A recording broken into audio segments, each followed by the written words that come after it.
हाल ही में central government का जो नोटिफिकेशन आया है जिसमें उन्होंने एप्लीकेशंस इनवाइट किया है सिटीजनशिप के लिए।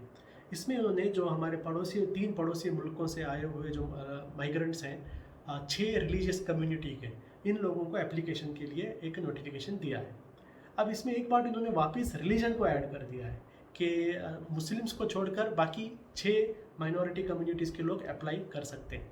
देखिए, हर कोई जानता है कि सीए में भी इन्होंने यही कोशिश किया था, धर्म को सिटीजनशिप में लाने के लिए कोशिश किया था, और इसकी वजह से हम देखते हैं बहुत मुखालिफत हुई।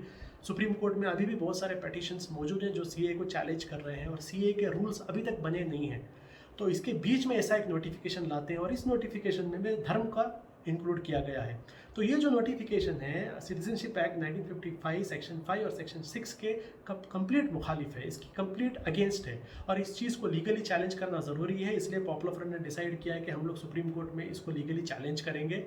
दूसरा जो है, ये चीज़ वापस से कम्युनल कार्ड बीजेपी खेल रहा है। हर कोई जानता है किस तरीके से कोविड को बीजेपी ने मिसमैनेज किया है, लोगों में कितना एक गुस्सा है, कितना आक्रोश है, यहाँ तक कि बीजेपी के जो कोर वोटर्स हैं वो भी बीजेपी के खिलाफ हो गए हैं। तो अभी लोगों का अटेंशन डाइवर्ट करने के लिए बीजेपी क्या कर रहा है कि कम्युनल गेम खेल रहा है। ये बीजेपी की खासियत है, हमेशा वो इस तरीके के सिचुएशन में कम्युनल गेम ही खेलते थे, तो कम्युनल गेम खेल रहा है। तो इस चीज़ की हमें पूरी तरीके से कंडेम करना होगा, इसकी मुखालिफत करना होगा, क्योंकि इससे देश में और प्रॉब्लम्स आ जाएंगे। देश का जो एक शांति का जो एक माहौल है, ये बर्बाद करने के लिए बीजेपी ये कोशिश कर रहा है। तो हम अपील करते हैं सारे मुल्क के सिटीजन से और सिविल सोसाइटी से कि बीजेपी की जो चालें हैं देश को वापस कम्युनलाइज करने का, इसकी मुखालिफत करें।